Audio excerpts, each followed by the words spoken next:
Life is hectic, demanding, and doesn't stop. When honest with ourselves, we must confess we often don't know what the hell we're doing. The Larkcast is an ongoing conversation about the inclusive and mischievous nature of God's presence through the lens of all the things that make up this phenomenon we refer to as life. Astonishing grace and refreshing honesty collide right here for your weekly encouragement.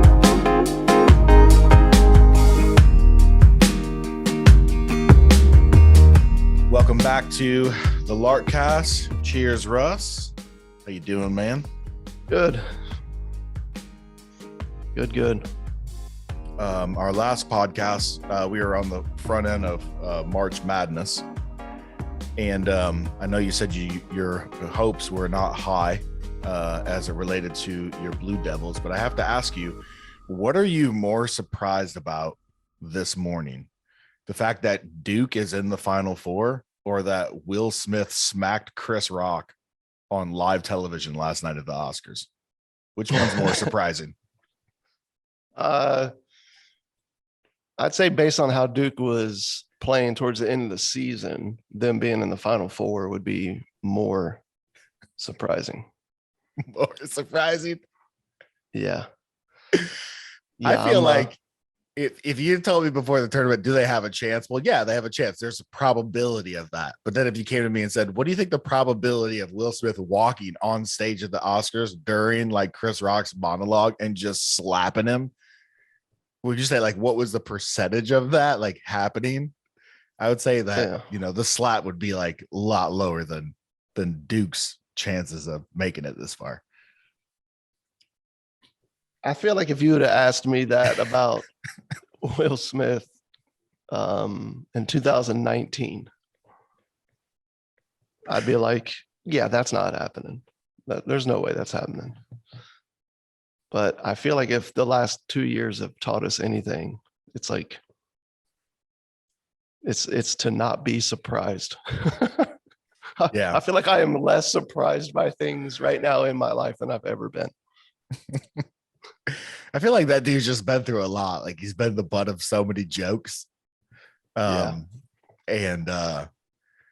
people are like, well, was it a publicity stunt? Was it like truly just, out of character in the moment, like anger, kind of thing? Was Chris Rock in on it? Like, dude, based on his reaction, especially the, I don't know if it's some of the foreign, channels that we're picking up on, they played the whole thing. Based on Chris Rock's reaction, I don't think he was in on it. No, he's not that good of an actor. Holy cow, man, that was crazy. Yeah, he's a great comedian, but I don't think he's a great actor. And that was a really good performance, man. If he was acting, like, it should have got an Oscar at the end of the show if it was in fact publicity. But and man, there's so many, right? Like when it happened, dude, it was, I'm like driving home from a trip to see family in North Carolina. Anyways, we're driving home to, South Florida, which is like a, 12-hour drive, dude. And, we've got a little dude in the back seat, and, we're trying to make the most of it, and phones just start going berserko with this, like, while this thing's unfolding on the Oscars. I'm like, I thought the Oscars was on life support based off the last few years. No, totally. I guess it's back now. And yeah, it's definitely back. Everyone's going to tune in next year to see who's going to slap who. My question is, what are going to be all of the Christian takes? That's what I was wondering. So I couldn't help but wake up this morning. I've already seen a couple. Yeah, just see what. You've got people making the case for like, finally, man, a man standing up and being a man in our culture, showing what love is, and of course you have people on the opposite side of that. And I did find a little bit ironic that, Will Smith got up there like 20 minutes later and kind of gave this passionate speech about, love makes you do crazy things. And I ain't gonna lie, dude, I couldn't help it. Like when I heard that, I'm like, you mean like forgive the guy who said something insulting versus slap him? Like love makes you do those kind of crazy things? Well, that's what I'm saying. Like, it had to, it was hard to not feel like premeditated, like he had it in his mind, like he was going to, do something. I mean, they're basically right in the front. He's up for Yeah. best actor. He's been a target in the past. You know what I'm Mhm. saying? So you can tell, like, to me, it felt calculated, like he knew exactly what he was doing. He's got a new show coming out. He's got a lot going on professionally. And it felt Yeah. it felt a little premeditated to You me. might have a very good point there. And And of everything in this course, world seems like theater anyways, from politics to Hollywood to, yeah, social media in general. sports. Everyone's, Yeah. yeah, it all seems kind of like theater. But March Madness, I feel like, is one of those like pure things still in our culture. We're like, Yeah. what was that Cinderella team, the St. Peter's? Yeah. Yeah. Made it to the Elite Eight. Yeah, which is pretty cool. Like, what other like college or what other playoff format do you see things like that, happening? So Yeah. let's preserve the true and good things in our culture, like March Madness. And congrats to your Blue Devils for making it to the Yeah. Final Four. They did. It's pretty exciting, man. But they're playing Carolina. Yeah. Yeah, they had a mixed year. They absolutely owned Carolina the first time they played them this year. And then they played them again, like 3 weeks later, 2 weeks later, which is, they do every year. They play them twice. And they didn't do well. They got beat. So it'll be interesting to see which Duke team shows up. It's either going to be a really happy day or you're going to lose your salvation. Those are the two options. I'm gonna go a little Will Smith on somebody. You're either going to curse God and die, or you're just going to be like really happy. Yeah. So far, I'm doing okay by just not expecting much. I guess that's the secret to happiness in the sports world. Don't expect much. Take the Zendaya approach in her MJ role in Spider-Man. That's her big thing. Low expectations. Don't give yourself away. Guard yourself. Yep. Yeah. Definitely cuts in on what you feel in life. So there's a pretty significant repercussion of that position in practice. That said, I have felt the agony over the years as a sports fan. So be interesting to see how I go into that game. Well, I'm a Bears fan, so basically there is no God. So I just and if he does exist, he's not good. He's not kind or loving or gives a shit at all. At least about the people who pull for the Bears. What's the famous line in Caddyshack? They come in, it's the priest. He's at the bar. Someone is like, it's rated or he had a bad golf game or something. Goes, there is no God. I forget what it was. That is funny how that always plays out. Too funny.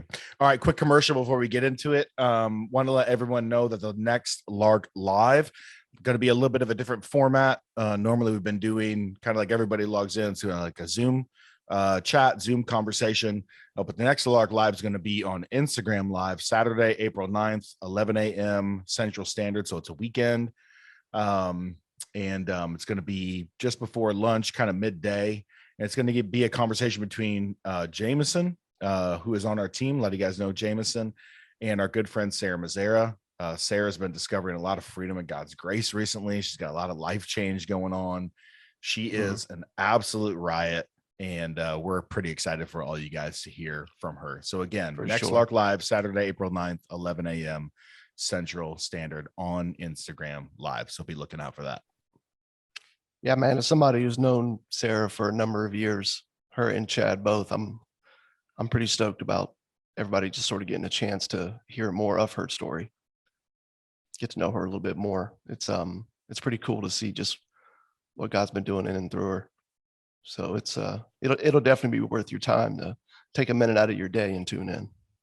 Yeah, absolutely. Very cool. So our topic today is finding freedom in, not from, in work. And just a framing thought here. I know it's the same premise, right? Each and every conversation in this Finding Freedom series, but I came across a quote from French philosopher Luc Ferry, who is confesses and is admittedly atheist, doesn't believe. And it's interesting. He says this, and this kind of frames the broad conversation we're having really, really well. He says, everyone seeks some way to face life with confidence and death without fear and regret. Everyone seeks some way to face life with confidence and death without fear and regret. In other words, all of us look to something to assure ourselves that we've spent our lives well. And I cannot think of a more common justifying story for everyday people to find confidence in the everyday and to die without fear and regret than looking back at a body of work and career and how you performed, and for all of that to speak over your life, job well done. You can die in peace. Yeah. I think I mentioned that on our last podcast when we were dealing with just the religion of politics, that the only one I can think of right now that might take precedence over people really seeking to find their sense of enoughness in politics is finding our enoughness in work and what we do. It is definitely it seems to me like it's always the automatic response that people have to the question of, so tell me about you, man. Who are you? And the immediate answer is always like what we do for a paycheck. Yeah. Yeah. I think too, like, diving into seculosity on this particular topic and to see that the US leads all other countries in hours worked per year. And we also lead the country in untaken vacations. It seems like, not like, obviously I think globally, like there's something about the human heart and work and career and all that, but I think something in particular about us who live in America, and yeah, just our culture when it comes to work and career. Like just flipping through your Instagram feed, I don't know, like it seems like every other thing. Yeah, of course your feed is like all figured out in your algorithms and what you like and all that kind of stuff. But dude, this is like work related, efficiency related, productivity related, leadership related, work related content everywhere. Yeah. Everywhere. Yeah. When it comes to the conversation of work and it being tied to our sense of identity, worth, purpose, meaning, right? It seems like we're never not in church, ever.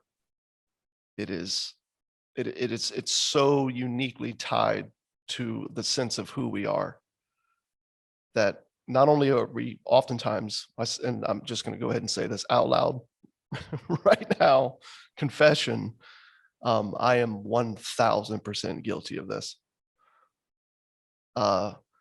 Sometimes when I think about it, I don't find myself wrestling with my sense of identity or worth being tied to what I do. But for some reason, what I do has become just such a driving force in my life and what I think about and what I read and what I see. So when I make the comment that we're never not in church in regards to the religion of work, I don't mean that aimed at everybody else out there, as much as just something I myself wrestle with, man. Yeah. I guess and it's so true. Like what you said earlier, it's a proven fact. We Americans work more hours, statistically than anybody else in the world, and voluntarily, and we take less vacation and sick days than the rest of the world. And I guess the big question for all of us, myself included here, is I think when it comes to this conversation is, why do we prefer it? Why do we prefer just work and all the thoughts and ideas and conversations and knowledge out there in regards to doing more, being better, working smarter, climbing higher, achieving more. And why it's like instead of like being angry with the conversation as a whole in regards to like why it exists, it's almost like, no, my question is why do we prefer it? Hmm. Why do I like this conversation so much? Why do I think about this so much? Yeah. That's, and you know, Well, I think it's I didn't, all I didn't offer plan some. to share that. Oh, I'm glad you did.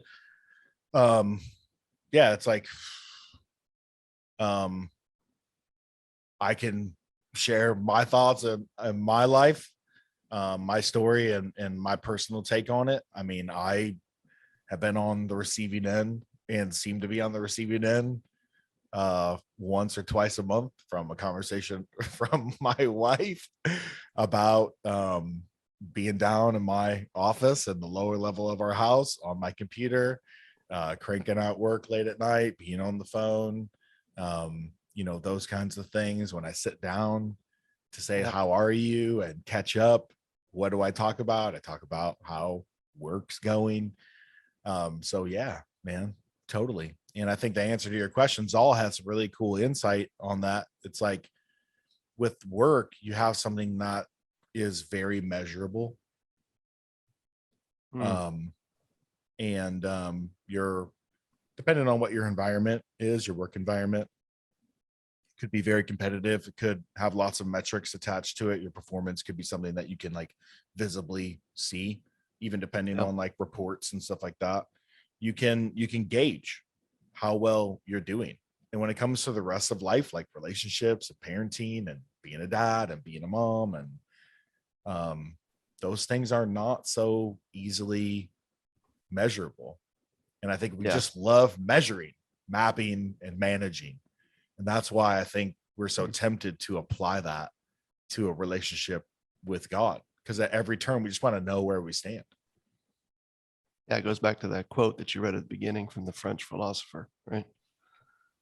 Like we desperately want to be in control of the narrative about us Yeah. at all times. It's that, it's in the garden, it's this fear of missing out.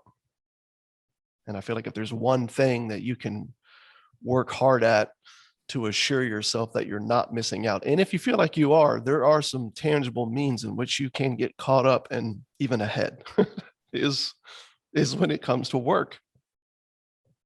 And you definitely see that even the shift, I feel like in a broader sense, just in culture in general, man. Like not just the in regards to the numbers of hours that we work for, and also the how little time off we take. But I mean, even like in the TV shows, I know that's something that's all brought up. You think back to the shows in the 70s, the 60s, the 80s, man. They all primarily took place at home when you watch Mhm. sitcoms. I thought that was a really interesting point. Yeah.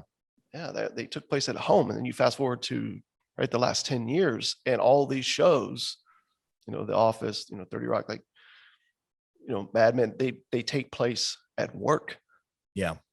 right? And then you think about all the companies that have gone into just spared no expense in regards to turning the workplace into an environment that feels like home. Yeah. And then all the different ploys that have been put in place with um, freedom and working from home and a place in the office that feels like home and, you know, no set vacation hours, take as many as you want. And you know what I mean? Like there's so many things that are designed to speak and point to some sense of autonomy and freedom. And yet they seem to rob you of both. Yeah. Totally. It's really eerie. Hey, really quick, when you move your hand, you do a lot of motion. It's a lot of like skipping and stuff like that. But when you stay still, you're really Gotcha. solid. Just Okay. FYI. Yeah. Even going back to the garden, I know we talk a lot about that. Maybe just a little acknowledgement or to bat this around a little bit. Like politics, work is always going to be there. And Yeah. we've said from the beginning, problems arise when we turn good things into ultimate things or justifying things or defining things, or we take good things and turn them into God things. work and, taking what God had created and creating other things, was, in the garden. God tasked Adam to, man, here is this earth, here's this garden, here's this place that I've created with all these raw materials and all this potential. Like, go for it, man. Like, go create some food, go create a house, go create clothes, go create, all these things. And, we don't want to poo-poo work or talk down as if work is bad. This is more of a conversation of how our heart wants to seek in created things what it was always meant to find in its creator. And so it's a tricky thing when we talk about work and politics and technology and the world itself, because we're in this world. It's not like we can leave it. And so all of us are faced and tasked every week, every day with this idea of like, what am I going to do with my hands? Yeah. It's calling to work, this good thing that I can give, my life to. And even like young people trying to figure out, okay, what is going to be my place in this world vocationally?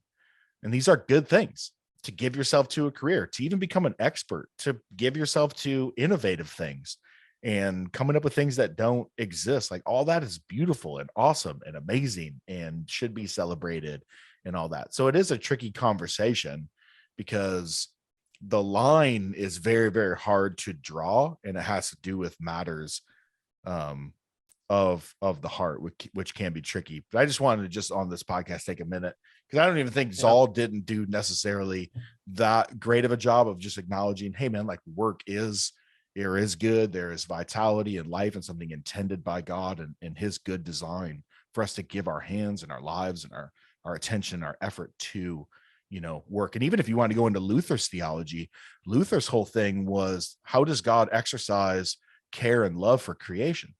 He does it through the hands of, well, this is an old phrase because it's Luther. He does it through the hands of milkmaids. He does it through the hands of farmers, right? He takes care of creation through the works of our neighbors' hands. And that's one of the ways that he exercises his care in creation. Like, imagine if you had to like make all your own clothes, build your own car, build your own house, take care of all your food, like everything. You know what I'm saying? We benefit so much in our world just by the works of our neighbors. Yeah, I would agree. I think work's a good and beautiful thing. It's when it becomes as you've already said, when it becomes when it becomes a justifying thing, when it becomes everything, it becomes a God thing. And I know those are like phrases that you can throw around and some people get it. Some people are like, well, what do you mean by that? And so just to press in on that, I would say when work becomes a place of refuge, that it becomes a little dangerous. It's now moved into the realm of religion.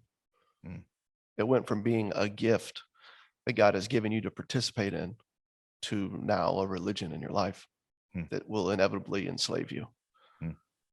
And I think it's because there's all these, things that are going on in our lives, and you had said it a second ago, just in regards to family, parenting, things like this, relationships. There's all these like less manageable things that are in our lives. And so when you have something that you can ultimately manage, right, in this fear of missing out and in this, believing of a lie that we somehow need to be something, do something, achieve something, that's where it starts to get a little slippery, man. And just to read this from Ryan Avent, a columnist, he said the eclipsing of life's other complications is part of the reward of workaholism. It is a cognitive and emotional relief to immerse oneself in something all-consuming while other difficulties float by. The complexities of intellectual puzzles are nothing to those of emotional ones. Work is a wonderful refuge. Right? He's saying like this is one of the reasons why we prefer work the way we do, and even to the point of obsession over it, is because it does operate like refuge, man, a sense of relief, a way to numb the pain of life and our inability to control the other things that are around us that we somehow think we're supposed to control. Well, and I think I could speak for men in particular. I think there's a prevailing thought that if a man has a good job and puts food on the table, a roof over, his family's head, the bills are paid, that there's this idea that like his provision, his role, box checked. Yeah. You know what I'm saying? And yeah, and then you start to look at just, who God's called us to be as husbands, as dads, as neighbors. There's so many more people in our life that need, more from us than just, 3 square meals a day, heat, air conditioning, and a roof Right. over our head.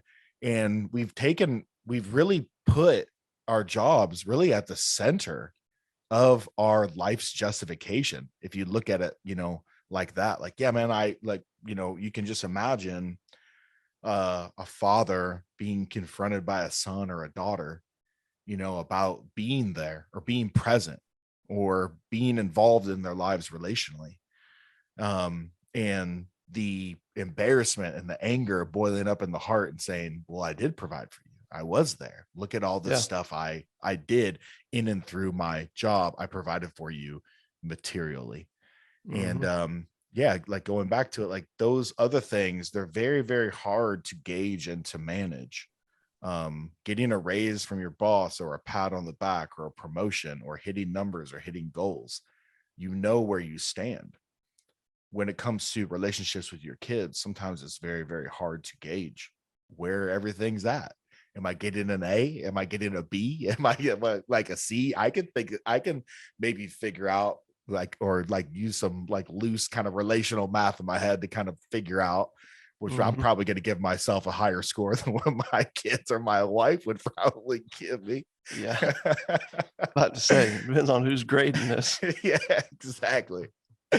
But yeah, man, work is a real tricky thing. Yeah.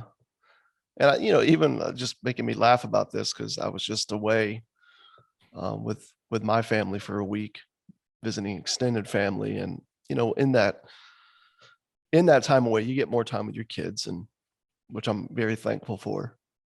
But one of the things I found myself laughing about is it's easy to sort of grade yourself on things with your smaller children because of how honest they are, good or bad, right? It gets a little more difficult, when kids get older, right? And relationships get a little more complex, and both people are carrying baggage in a lot of ways, and communication isn't as clear. So there's all these like factors in it. But my little dude Eli, who just turned 5, we were driving on the road a couple of days ago, and he was talking about he said, my dad, he goes, I just love my mom and my dad. He's in the back seat, grandma's back there with him. She's like, oh, that's sweet. He goes, even when my dad puts me in timeout, he still loves me. That's why he sometimes puts me in timeout. He has bought your line on that one, hook, line, and sinker. But he says, but one of the things he said, which man, I started to tear up a little. I was driving. He goes, there's nothing in the world I could do where my daddy would stop loving me. And I'm like, yes. And it's so true, right? But you hear that, man, and you can sort of see where you are, right? With a little one who just turned 5. But what about when they're 15 or 25? The list goes on. And, I can think about that in relation to neighbors, relationships with extended family, my wife.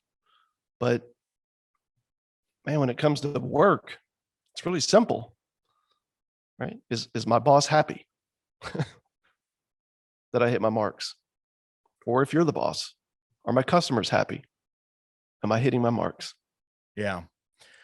And it really does offer this false sense of refuge, man. And man, it gets downright tricky, dude, on your emotions. Yeah. Well, sometimes work can be a little bit complicated, because I had 2 friends recently. One just got a promotion within his company, and his boss literally said to him, if our company's better off at the end of your time in your role than when you started, then you'll know you're doing a good job in your role. And he was like, what? Like, what is that? He's like, I have no idea what you're saying. So he went from this thing that was like very, very measurable. It had to do with, certain like work orders and, getting tasks done, and they had goals and all that. Now he's like in this kind of project management position, and it's not like more clearly defined. I think some people have like good bosses, or the metrics are there or whatever. And I also had another friend who said the same thing. Like, he had his review from last year, and they gave him goals this year. He goes, yeah.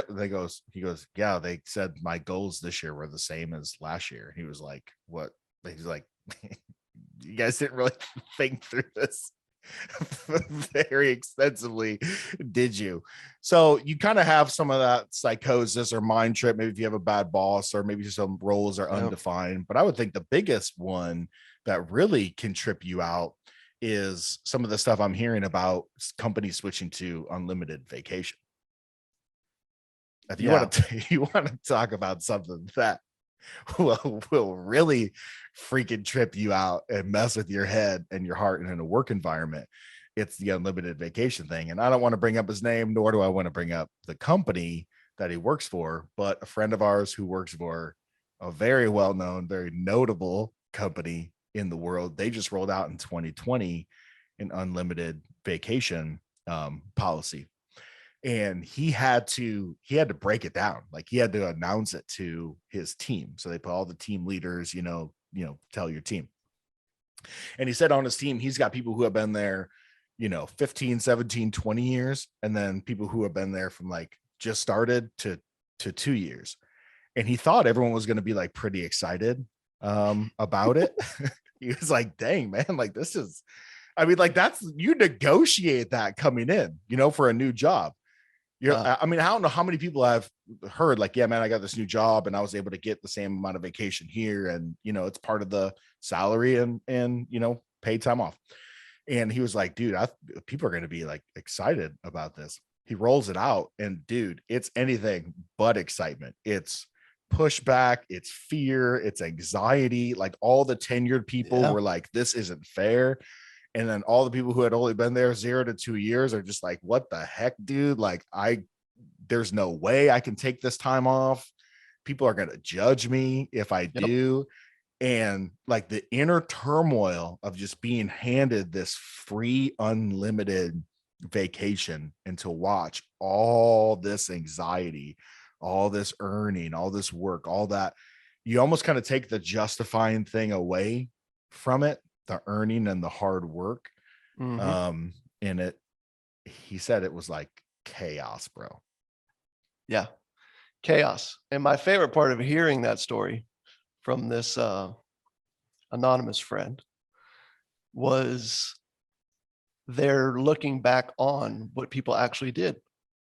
And in their discovery, the company found that people took way less time off than what they had scheduled off, that they did earn before the policy went into place. Yeah. People who were granted more time off took less time than they had already earned, whether it was a person there 20 years that gets 6 weeks, or the person that's been there for 18 months that gets 2 weeks. He said over 90% of the employees took less time. We literally don't know what to do with freedom. He said at first it kind of reminded him of the parable of the vineyard owner. And I know we've gotten into that, and I'm sure we'll get into it here before this conversation's over. Yeah. But he said it reminded him of that, but he was like, oh, there's one major difference. He thought it was like, oh, this benevolent, cool, like new age of, just take as much time off. And it's like, no, they actually knew the psychosis, what this would produce. And they purposely did this so they can extract more out of their employees. Bingo. Yeah, a little minor difference in the story of just Jesus, just a little difference about what God's like versus the company who's like, you know what? Let me show you how much we love you. He We're said he going had to people grant you unlimited vacation, knowing damn well that you will take less time off Yep. than you actually were given. Mhm. And Yeah, innocent. Oh, dude. it's at the end of the day, it's manipulation. It's exploitation of human nature, and using data, too, just against people. Well, he said one dude came up to him, he like looked him dead in the eye, like all mad. He goes, I am taking no more and no less days off than what I had in the old policy, and just walked out the door. Yeah. Yeah, man. It's like the words of Faraday. I feel like every day I find myself reminded of these old words. The old man, referring to like, right, sinful nature, Adam, the disease of self-reliance that runs in us. Faraday says the old man dies hard. Dies hard, man. There's this thing in us that we bought this lie that we're not enough, and we fear the loss of acceptance because of it. And so we seek control with everything we have. And because we're not good at control, we inevitably feel the pain. And so our lives are oftentimes just a constant search for some form of relief, right? Mm. Call them pills, if you will, pain pills, call them whatever you want. And we just constantly grab on to good and beautiful things from God and just turn them into measuring sticks, man. So we can lay our heads down at night. And I'm guilty of it too. It's just sad. It's just sad to hear like of what the company leaders did in that case, but let's just say that they were completely sincere in it. It's sad, man, to watch people respond the way they did, right? That we're so, our identity and sense of worth is so tied to what we do that we just can't put it down, man. We just, we can't put it down. So there's statistics and studies, I know that you've read into and I have this week.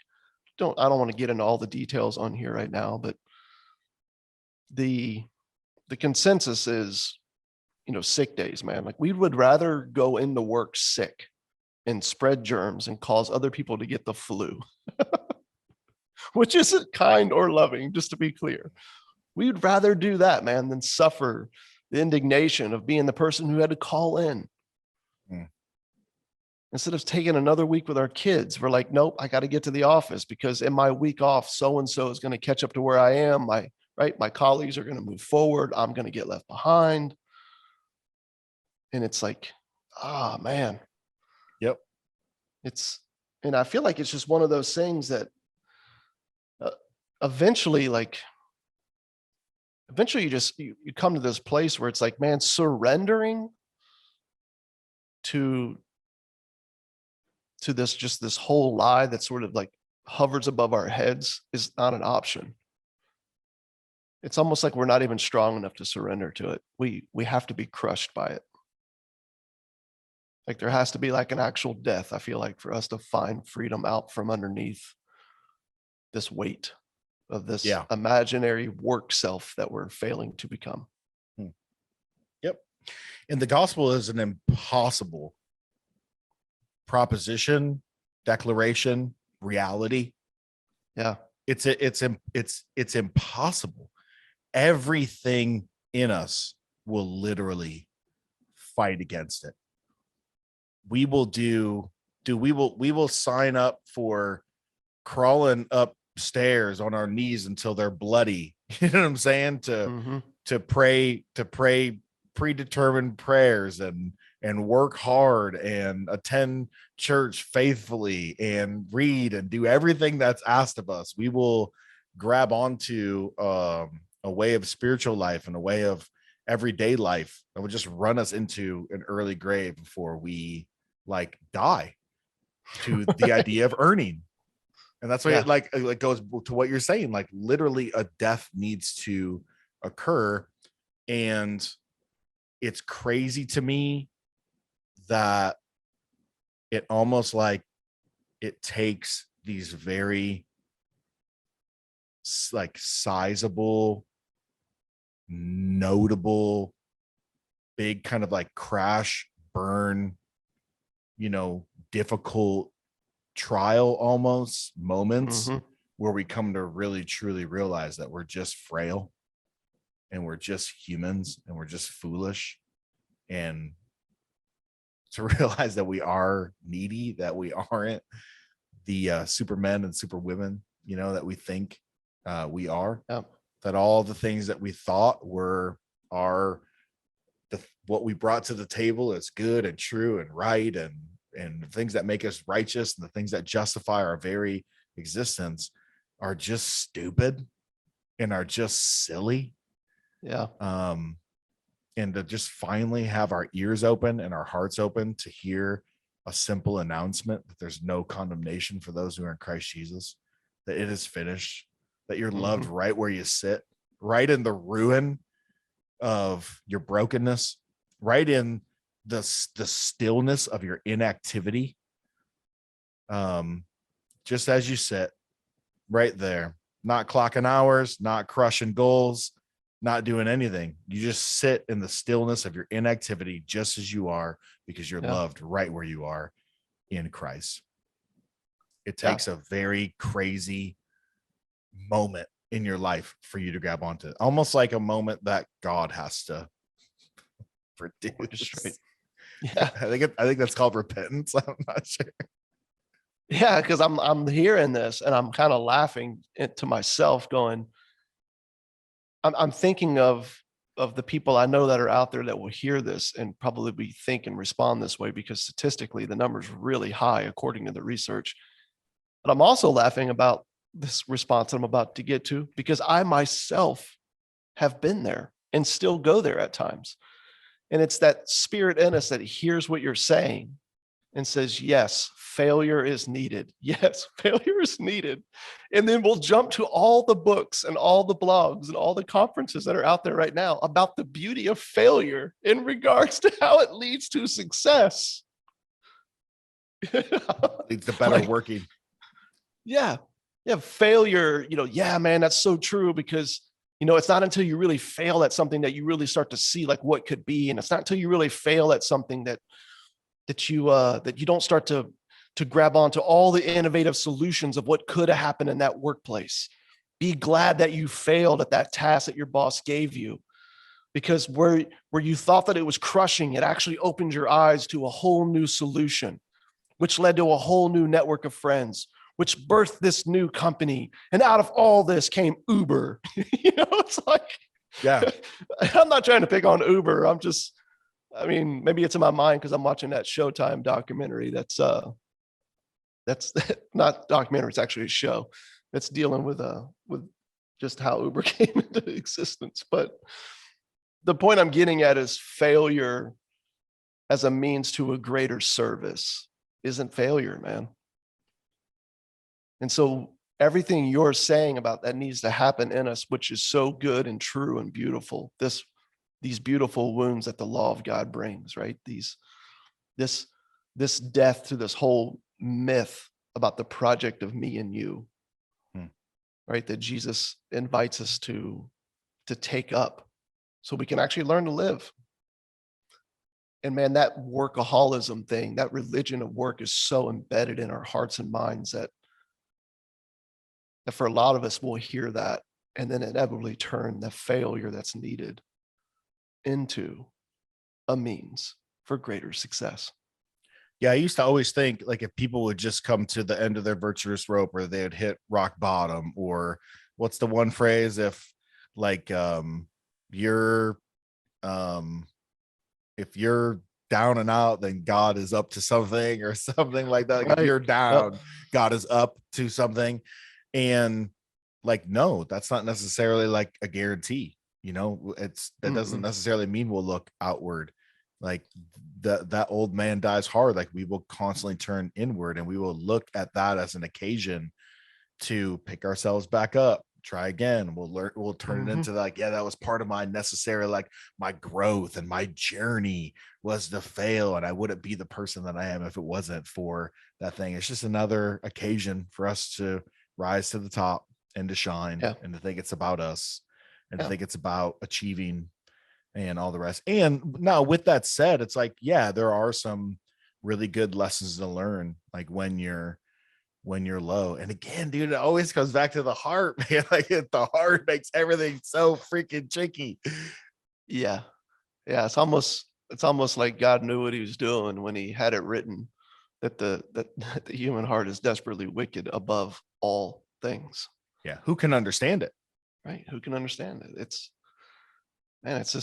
this troubling thing that this disease of self-reliance is probably to me, the best way to begin to see it, to try to grasp it, man. But it's true.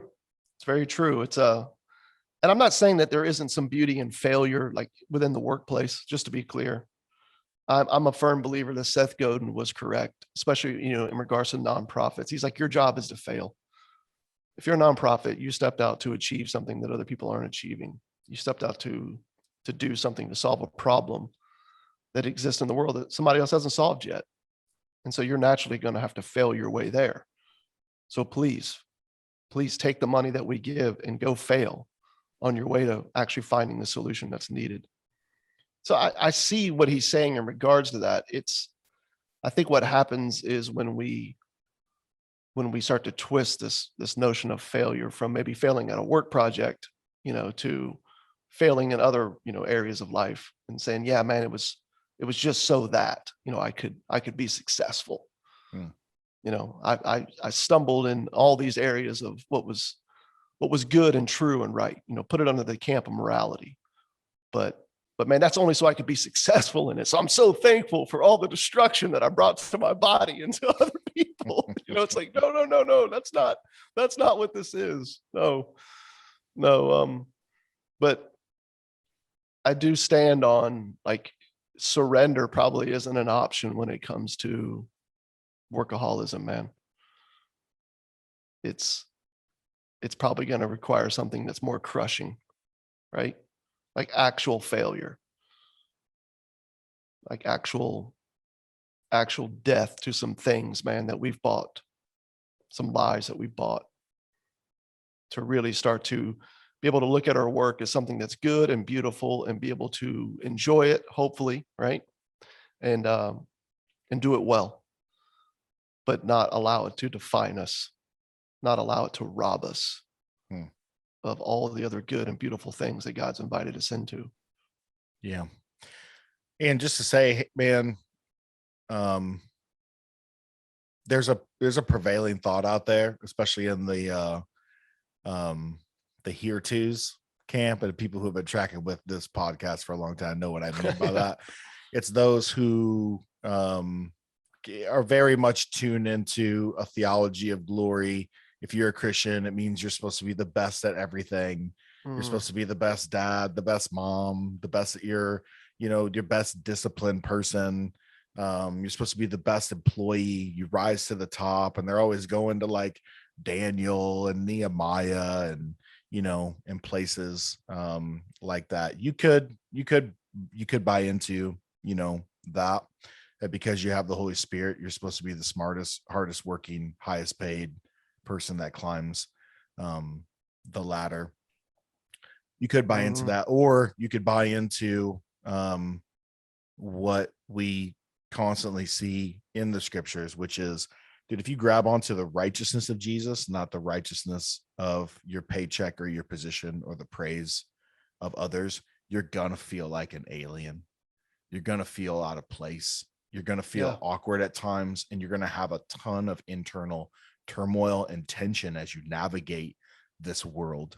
And so if you find yourself just constantly struggling and constantly getting kind of pulled into that justifying story of work, plus like just like thinking deeply on like, man, that's not it. That's not what defines me. That's not, that's not my righteousness. That's not my justification. If you find yourself in seasons where you go down that path, maybe crash and burn, hard lesson, all that, and you're back and forth, and you have just such this like crazy inner turmoil, and you feel like a bit of like, like a misfit. That's probably going to be the experience of someone who's said yes to Jesus and is clinging to him while still trying to navigate this world. Yeah, man, I vacillate between the joy of believing that good news and trusting in that reality, which is the true and only reality there is, and sneaking off to the bathroom to check emails, Especially if you're on vacation. right? It's You like, better hope to God your yeah. wife doesn't find out. Oh, that's an ongoing, conversation and joke and argument, all the time, man. It's like, and then you have those moments where you're like, why, what about this was so demanding, right? That I couldn't just say, yeah, I'll get to it tomorrow. And it's like, dude, there it is. One minute Black hole. I'm The a black hole of work.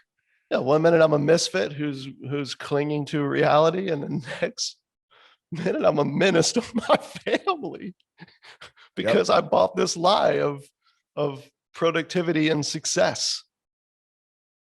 And it's like, nah, man. And I think it does eventually come back to, what the parable, man, that you mentioned earlier, right? The most un-American parable that Jesus told, of a vineyard owner, man, a business owner, and laborers in the field.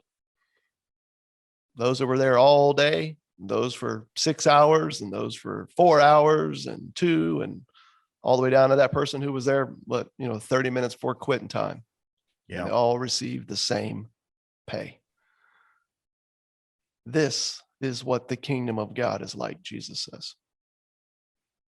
And it's like, man, it's a place, it's an existence, where I love the way Zal put it, where reward is not a matter of output or merit, but grace, where we are valued according to our presence rather than our accomplishment, where all the boss seems to require of his workers, and I thought this was gold, is their need.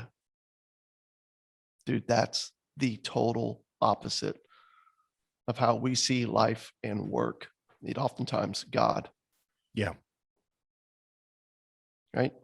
The only thing the boss requires is our need. Wait. I thought, no. The boss requires my ingenuity.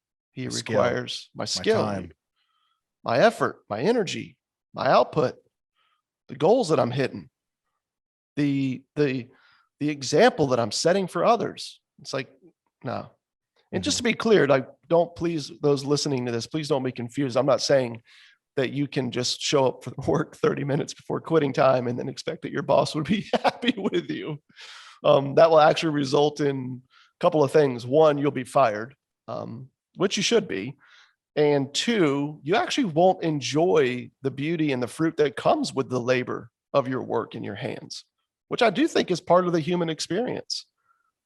I actually think handing out income to people who don't work at all, man, is actually a devaluing of the human experience altogether. Right? In regards to like those who can but won't is what I'm referring to here. Yeah.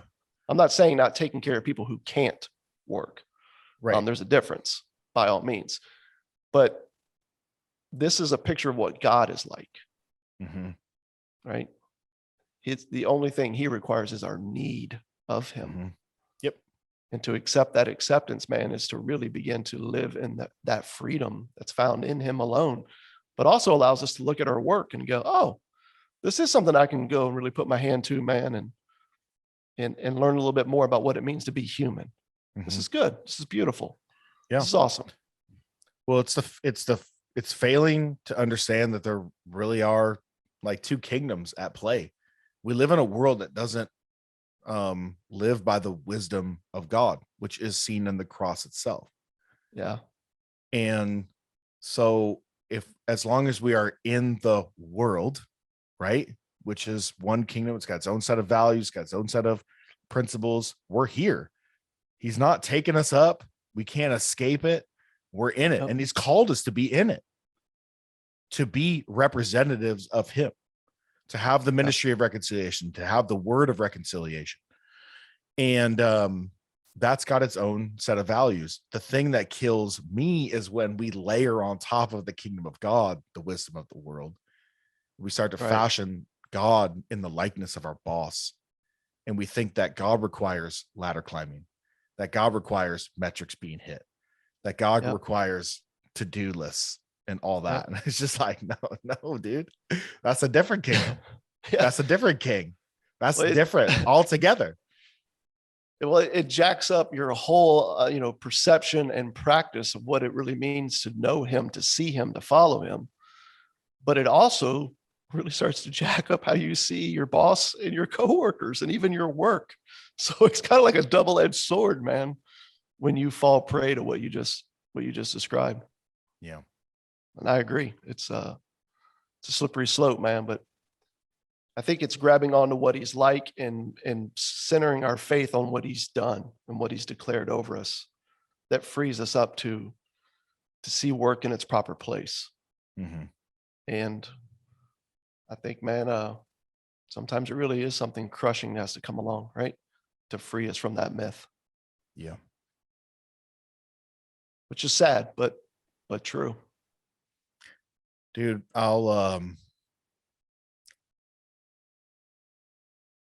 evil, difficulty, and hardship are very necessary in the process or phenomena of having our eyes open to what God is like. I've never known anyone who has a testimony of coming to find out that their righteousness is a big pile of shite, and the only thing worth anything in this world is the righteousness that God freely gives in his son by staring at a sunset and eating the most perfectly cooked ribeye.